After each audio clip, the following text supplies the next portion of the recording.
Assalamualaikum warahmatullahi wabarakatuh. Alhamdulillahi wa kafa. Assalatu wassalamu ala sayyidina Muhammadinil Mustafa wa ala alihi wa ashabihi ahli sidqi wal wafa. Amma ba'd. Sobat milenial dan Gen Z yang dimuliakan oleh Allah Subhanahu wa taala, kembali lagi bersama saya di sore-sore berkah, berkah terus, Masya Allah. Puasa bulan Ramadan adalah ibadah yang masuk dalam kategori ibadah yang niatnya ringan tapi pelaksanaannya berat. Puasa bulan Ramadan. Karena ada ibadah yang niatnya ringan, pelaksanaannya pun ringan. Itulah membaca zikir dan sholawat. Zikir dan sholawat tidak harus dalam keadaan berwudu, zikir dan sholawatnya sah. Lalu ada kategori ibadah yang niatnya berat, pelaksanaan ibadahnya pun berat. Itulah ibadah haji. Niatnya saja sudah berat, apalagi selama pelaksanaannya. Tawaf, sa'i, kemudian tahallul, mabit di Arafah, Mina, Musdalifah, berat. Nah, puasa niatnya mudah. Hanya dengan minum segelas air putih saja sah kita berpuasa. Atau ada orang yang lupa sahur, padahal sahur disunahkan supaya memberikan stamina yang terbaik dalam kita berpuasa. Tapi dia lupa dengan sahurnya, apakah sah? Tetap sah. Namun dalam pelaksanaannya berat, Masya Allah. Godaan-godaan hari demi hari, tantangannya juga tidak sedikit. Tapi yakinlah, ketika Allah memberikan satu nilai ibadah yang berat, pasti Allah sudah menyiapkan kado juga yang indah. Maka di bulan Ramadan ini begitu banyak hal-hal yang harus kita hindari. Ada hal-hal yang membatalkan puasa, ada hal-hal yang mengurangi pahala berpuasa. Misalnya, bagaimana ada orang yang berpuasa tapi tidak puasa dengan gibah dan fitnahnya.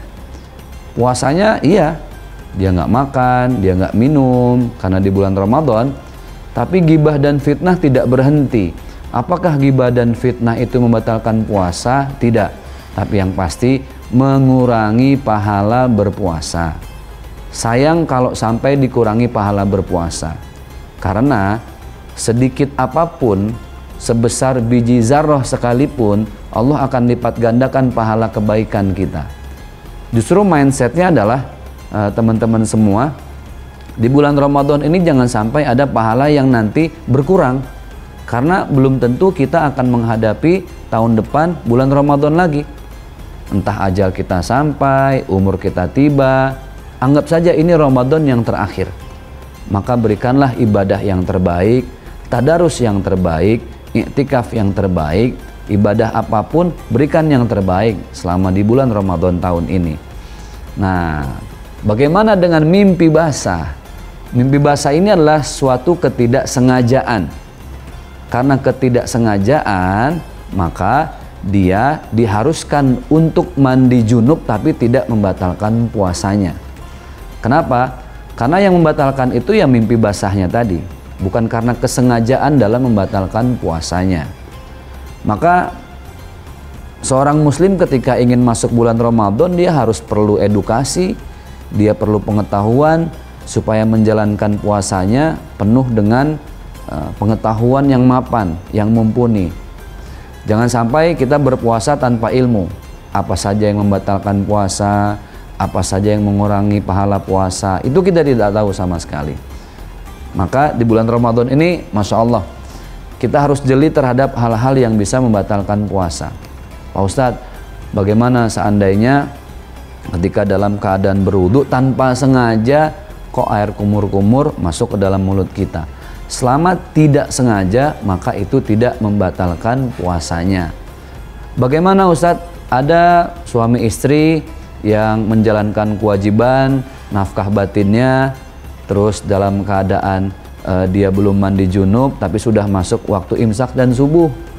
Bagaimana hukumnya? Tetap dia harus mandi wajib. Karena memang kaitan antara hubungan suami istri itu adalah dengan mandi basah atau mandi jinabah. Jadi subhanallah, ini perlu kajian yang panjang tentunya. Tapi yang pasti dalam hal mimpi basah karena ketidaksengajaan, itu tidak membatalkan puasa. Tetapi yang harus adalah tetap dia mandi junub. Karena tidak akan pernah lepas junub kita kecuali dengan dibersihkan dalam bentuk mandi yang disebut dengan mandi junub tadi. Sobat milenial dan Gen Z yang dimuliakan oleh Allah Subhanahu wa taala, yuk kita perbanyak ibadah, kita perbanyak bacaan Al-Qur'an karena bulan Ramadan adalah bulan yang penuh dengan kemuliaan. Segala pahala Allah lipat gandakan, segala dosa Allah akan berikan ampunan. Rugi bagi orang yang menjalani puasa ini tapi tidak dengan pengetahuan, dengan ilmu. Maka banyak-banyaklah kita mengkaji ilmu supaya puasa ini menjadi sesuatu tempat kita belajar. Karena sebaik-baiknya tempat belajar adalah dari ibadah kita masing-masing. Memuliakan bulan Ramadan tidak hanya dengan pengetahuan. Memuliakan bulan Ramadan dengan kajian-kajian yang itu juga kita amalkan. Bukan hanya pengetahuan, tapi dengan pengamalan. Al-Quran di bulan Ramadan kita hatamkan, tapi jangan lupa untuk diamalkan. Semoga bermanfaat. Kembali lagi kita di lain kesempatan masih dalam program yang sama, Sore-Sore Berkah, berkah terus, Masya Allah. Terima kasih. Wassalamualaikum warahmatullahi wabarakatuh.